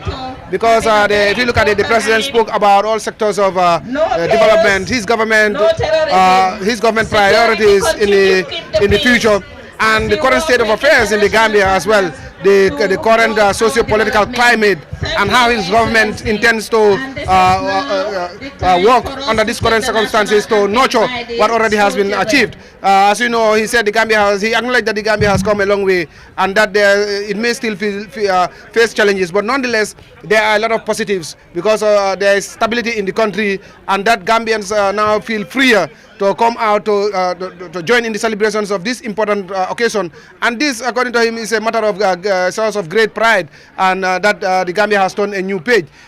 Looking at some of the things he said, it is also now a responsibility on Gambians to replicate, to build on what has already been achieved. Because as Gambians, okay, we take the national anthem first.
Thank you so much, Esa. Yes, Mamadou. Yes, like I was saying, the president did have on very, very important issues that bind Gambians. One of the things he warned against is tribalism and also politics of violence. He said he warned against using tribalism or ethnicity to divide Gambians based on political lines, and this he said is very, very dangerous for a country like the Gambia, which is ethnically diverse. So to speak, the president called for unity among Gambians and to draw inspiration from the national anthem. If you look at the national anthem, the lyrics and also the words of the national anthem, you understand that it preaches peace, tolerance, and diversity. So this is said Gambians must look into and realize that as a people we need to work together, that no single individual or no single ethnic group can live alone in this country, but it has to work with others. So the issue of ethnicity also and tribalism also featured prominently on his statement, and also the need for Gambians, to shun divisive party politics, because we have seen that there's a lot of excitement as far as politics is concerned. The newfound democracy has ushered in a lot of political activity and a lot of political excitement, but we want that we should be careful not to be drawn into this excitement to endanger the peace and stability of this country, but on the other hand, to work together. Talking about that, we can see political leaders from across the divide. The UDP leader Ousainou Darboe there has shaking hands with His Excellency the President. We said this is not a political event, it's a national event. That is why we have seen politicians from across the divide further cementing the President's call to shun divisive party politics. Exactly. Particularly based on ethnicity, because it could have far-reaching consequences, negative consequences for the country. He said that the politics is about the nation and also for the future. So therefore we should use it to safeguard the national interest and also to pursue the national interest. He also spoke about his government's commitment to the National Development Plan. You know that this is a flagship government development priority for the year 2018-2022. So under the plan, government seeks to transform the country in all spheres of development, from youth employment to education, social services, electricity, energy, health, and you name it. So therefore, with this newfound freedom and also his government's commitment to this, he said that the next year 2020-2021 will prove very, very critical in his government's pursuit of these priorities, to ensure that Gambians at least start to reap the dividends of democracy. And also, he also spoke about the need, to nurture the fact that we are enjoying some political independence, to nurture cultural, to use some of the issues like cultural freedom, the newfound freedoms, freedom of expression, freedom of assembly, freedom of political association, and so forth, to use these freedoms to push the national development agenda. Let's not let's not abuse it, but as citizens that we should be responsible enough to nurture these freedoms and exercise them in a manner that is conducive to the health and stability of our country. Interesting. It has been a cross-cutting statement by His Excellency President Modou Jallow, like we said, touching on different sectors of society, from society to agriculture to health and to other relevant and fundamental pillars of the economy of this country. So it has been quite cross-cutting, Mamadou. Of course, and Esa, let's not forget, this address is usually meant for the school children. It was meant for them because they are the people that the president addressed, who usually stand in front of him to listen. And he had a word for them. He said that the school children must be very disciplined. They must also be they must take their education very, very serious, because it is the foundation to a better life. So he therefore called on the school children to be very disciplined, and also to be more forthcoming and respectful to their elders. Okay. He also spoke about need for the teachers also to be very responsible and take care of the future generation. As teachers, they must inspire the younger generation to be responsible adults in the future. All right, Mamadou, it has been a cross-cutting statement, a very interesting one, a loaded one that has so many messages, so many talking points as well. So we will leave that for our subsequent programs. We will hear details of that in the news as well, and we will keep looking at the president's statement in our subsequent programs on the state media. In the meantime, Alhaji Musa Mane kamunta ko bengo bina kumfa kanne sila microphone di la yela kuma labangol fo inim badingol si nyo konton saing ngeen tagato si gatal. Hane ka kuma suti andi do liros futata tongoma mandin kolla kumolo wodi bari follow Gambia police ban mbe jaila kadu ye match façon lu melnu kijang foy ke dong hanim bi bo dongole fongola ni fongo ye jube ibe dongol la sayinteng yo woto mome ya lonko ala ko koita ma wala ka okeno ma jo koite male nkafunyo ma dole nene nyim fonye akonye british solo ye fenkili netu gambia ankolu bulu me yalo ya koindi british solo fangoluti wala ma choti andu ngato nyala bari esa bimulung bunyari mbaleti gambia na fansoto mbem fansoto la tumomen utumo gambia sembobe doyaring wala na jama ko gambia ta fan sambanola hanu fo dol ba fala nga kafu senegal ma wolu be fota bari na nyaton ko lu men be keri utumo ka damuta sa dawda la nin timo molu iko hani mbem fan sambanola le adu ina ta kata hanu fo bi wala keta sangi tan lulu ani lulu bi gambia fele lori na kolu bita kanga nyama na kolu mafo na besoto bari wati tambita nyim West Africa tundo be kana nyindiro la nyim banku ndingole kang kadu Sierra Leone kole lota ko nyanko atelu malo atelu men be banko kang bari ntella America taran silon kana do ku gambia le ngata ayo fanya dum wo be gambia la wakilo gambia dingulu nga kata bete ya men ika fom ma nga wo sabatindi gambia ko lu bete ata ko moy bandaran ko lela tubabo fongole ko nyanko meye njakali ni nata gambia ko ya tara domorola ayelo nga melo nga se kumandi ni man ta fandolu si kam fay kamma ako nyem muneyo non kayen kulunya banko molu la bete ya ke ba fololi do ko leke pour que ñim banko bete andi woton tol fanal la ñin jamanu nga kata jamani dolu manu bina sama wol fanal si fentara jang di fanal si njay savonna ke balu fanal ya katale woto ali nga kata banko la yirwa banko la development nga wo fasa nga sata nga bayindi a nyama nyanta kala nyami gambia mbe badin killing tribalism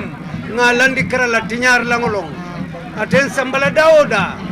so nga kata nga kengani ya kilim badin kiling nga ochoki nga do ko ke banko kan esa so wa baraka veteran for a reason alhaji Musa Mane mbe tedula mbe jayla bake woto alhaji Yero Diallo jarama alhaji esa so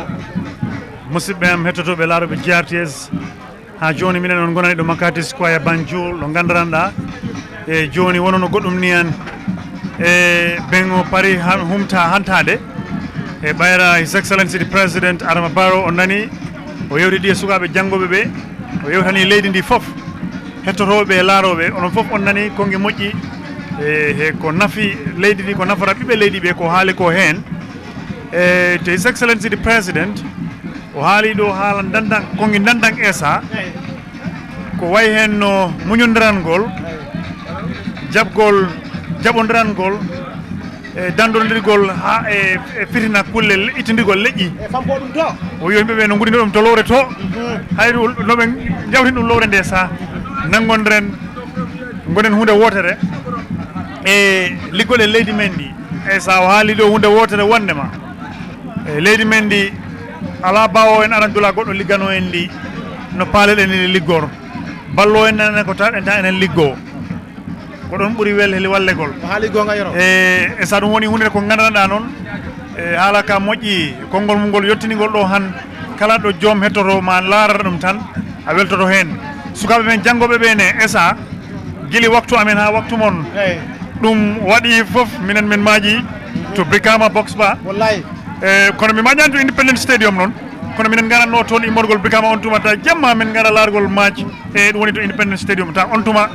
e sa a yiyata ɗum dulata ko radio tan kettotoɗa ɗum wallahi kono ɗanɗatano ke jamma men gimmol yo immor guili Brikama de onon joliyade onon dogiyade no powri ha jottoɗon tuma eɗen jottimata ko wendo ko gonon ɗon paɗon dogdu ko wiɗeno ko hits in the schools e esa ya Allah yaw ɓeyda amin Allah ya Allah yaw ɓeyda e nden noon musidal ngal fof onon fof on mbiyama happy independence ya Allah tawno en ñagaro ya en juuro ko arata duuɓi kewɗi ta enen celli enen cellira muñodiranen liggoɗen leydi men ndi His Excellency the President duwaneɗen ɗum aɗa esa e no aada e cosaan no holliri ni yom yesso ma yessonnajo ma ka duwanto ɗum so heeɓa jaam si heeɓi jaam an on ne keɓa jam ya Allah waɗan en jam ya Allah waɗan ɗum jam Allah ko ɗum cellal sellirede okka en jam gonen ne jam danana en kala ko hulɓini yanno ta ko en nanat ɗum tan ta yottanta ko esa a jarama Alhaji Yero Jallow, we want to thank you so very much. We still have other colleagues with us.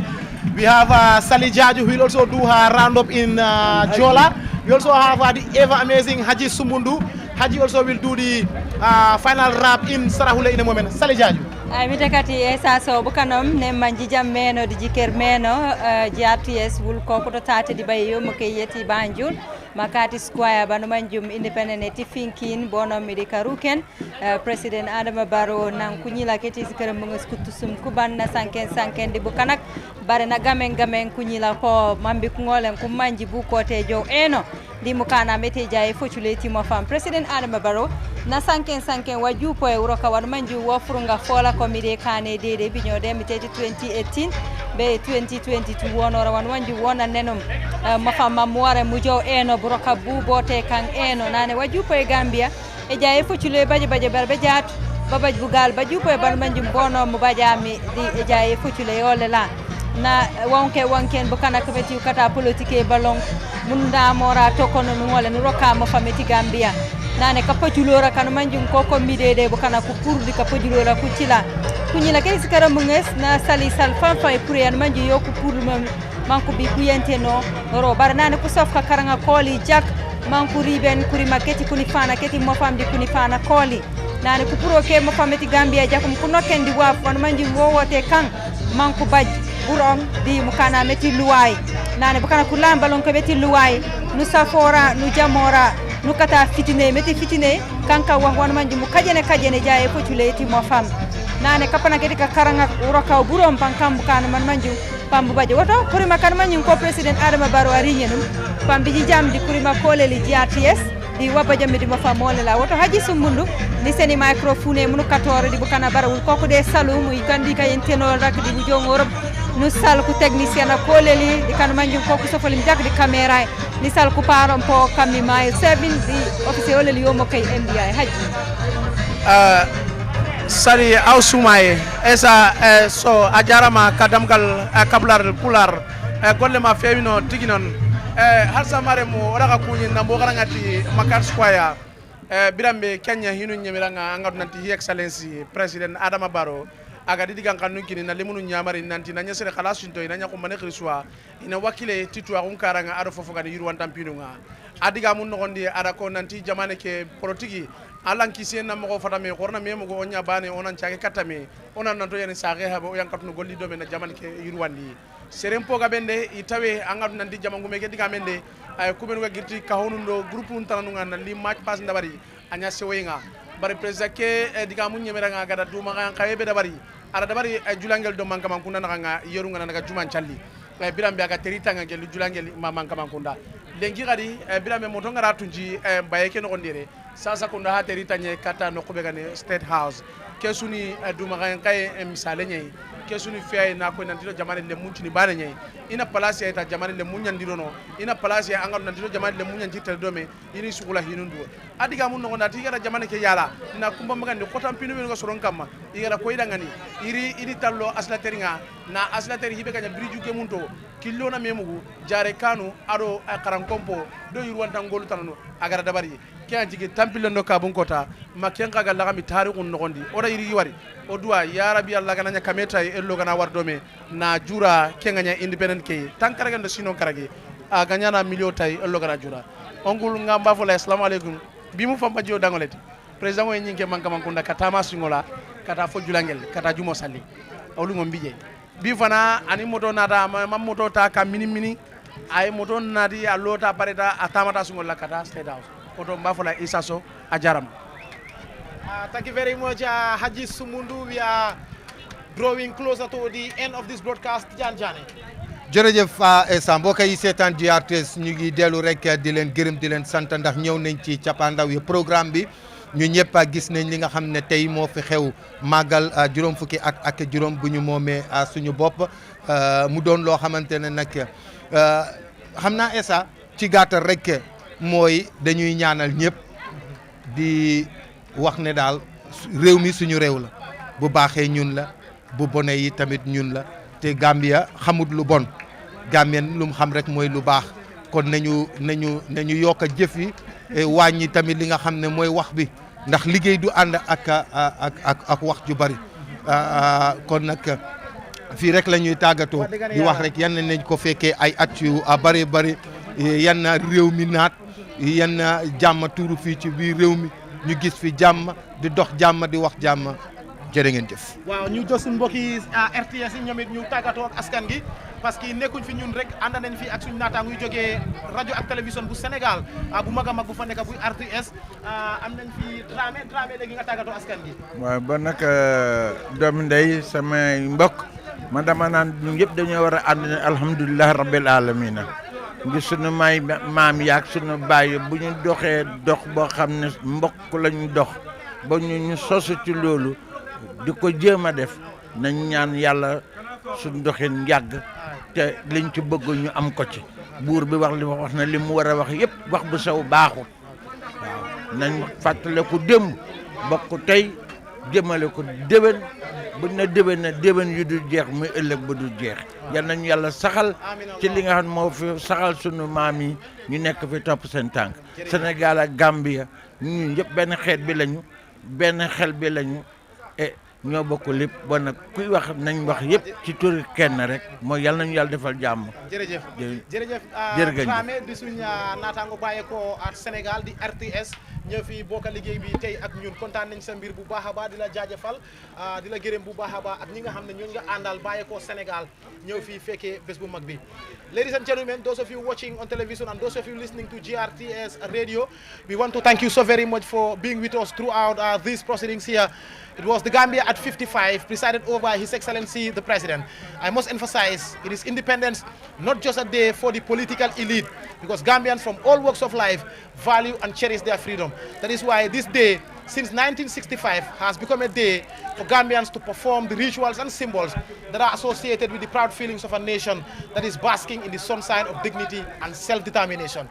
It is a long road, it's a journey, not everything has been rosy, but indeed there is something to celebrate and something most importantly to reflect on over the years. It has been myself, Essa Sow, special thanks to the entire team, Sali Jaju, Musa Mane, Haji Sumbundu, Tijan Jane, Yero Jalo and our colleagues from Senegal. Special thanks to our technicians, they have been super amazing. They were behind the broadcast doing all the technical work, making sure that you get everything on your screens and on your radio. Madi Mokendo Juara and the team, Daudan Jai, everyone at Mile 7. We want to thank you so very much. The President has returned back to State House and the proceedings here at McCarthy Square have come to a close. But the celebrations indeed will continue late into the day because it's a national event and every Gambian deserves to celebrate this day. On behalf of the entire GRTS production crew on the ground here at McCarthy Square, I am Essa Sow saying thanks for listening and do stay tuned to GRTS.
émission lañ def ñoo ñëw ak yéen rek Skincare Plus nara jàkkaarloo ak yéen waxtaan ak yéen tuuti rek si suñu tube suñu baax emuñ rek ci ay diw waaye comme ni ngeen ko xamee rek dañoo yëngu ci ay tube te yënguwuñ nag si just any tube suñ tube bu nekk 5 star Jesna la 5 star Jesna mooy Jesna bi gën a pire moom la ñoo tube palmaan bi gën a fort moom la ñoo liggéeyee buñ demee Bamako ñun duñ dem ci marché bi rek buub indi déedéet dañ leen a jox suñu specs ne lañ nii lañ ko buggee nale lañ ko buggee fóot bi nangami fóot lañ bugga pour mu mun a set waaw cuubi skincare déedéet doo ko sol mu di la taxa all over the place ci gàttal ñun rek si cuub dara du doy day des not only dañoo cuub but bu la neexee ñu cuubal la ba pare nag ñawal la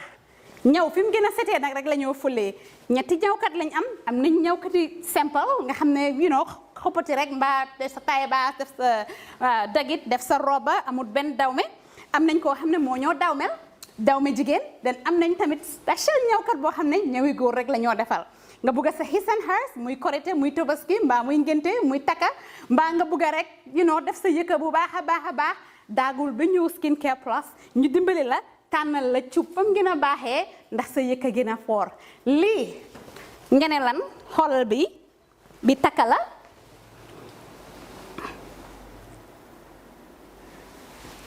Skincare fii la fu léegi yéen tey we're not all about skin we are skin care and the plus does come in so many different ways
cuubantu wuñ de dañ cuub bam saf-saf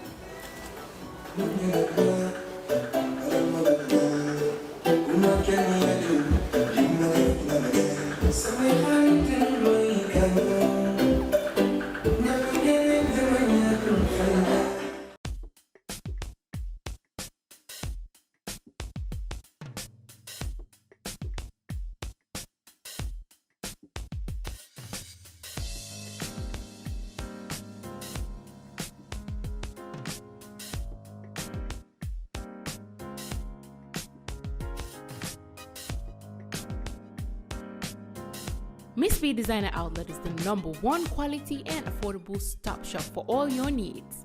Get your evening dresses, suit and ties, office wears for both ladies and gentlemen, beach wears, sport wears, pure leather shoes for men, quality belts, bags, heels for all beautiful ladies, original perfumes, accessories, and a lot more.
Find us at Kololini Road opposite Gaddafi Mosque at the Aqua Preacher Station, or call us on 295-3411 or 764-2486. Miss B Designer Outlet.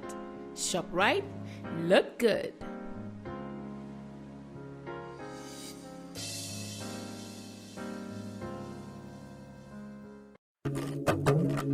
Do you live abroad and want to build your dream home in the Gambia without risking your funds and family ties? Do you want a household name that is trustworthy and efficient? A name that will continue to give you updates on the project from the beginning to the very end with videos and pictures? If your answer is yes, then worry no more. Boss Construction and Asset Management is here for you. If you live outside the Gambia and want to build your dream home, then this is ideal for you. Just reach out to Boss Construction and let's start building the dream home into a reality. With Boss Construction, the difference is clear. We give you value for money. Some of our services includes the following: construction management, building equipment rentals, rent management, purchase and leasing, asset management, and many more. For more information, please contact 282-4945. Better still, send us an email, bossgambia@gmail.com, or you can also visit our website on www.bossgambia.com.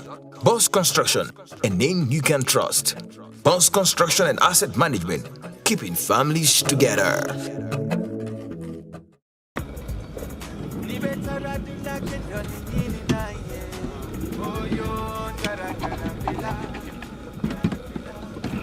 No, ini bara. Okay. Welcome. Basically, lot of lala me along is cool, man. That I can really relax. What the madam? Yeah. What the madam? Yeah. Let them do somebody. That's right. Grand villa.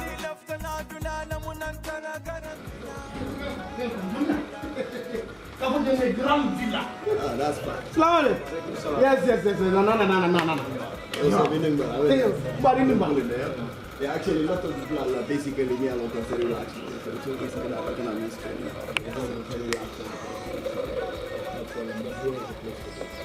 Nina Fani say what? Nidia, Nena Grand Villa is the best guest house in the Gambia. Beji andikam Grand Villa Guest House. Na labungul bebe senyaring adum na bungul bebe nyarandiring coming ibela fila ila suwe taranyame. Until Grand Villa na kiliano la lafino wale mukamotin telkang. Na ye sabati Grand Villa yela kodo na fa kalamuta.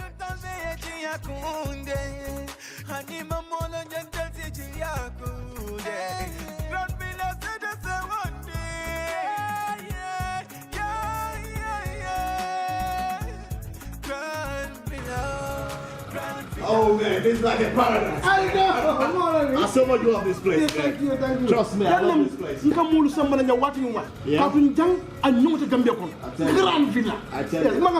love this place. Okay. Yes. I love this place, man. Oh yeah. Ni lefta na kuo keso sotola. Futama Oljuntum Paradise Estate. Mbaya kumandiroke 7527-218. Wale futana website auto www.grandvillaguesthouse.com. Grand Villa Guest House.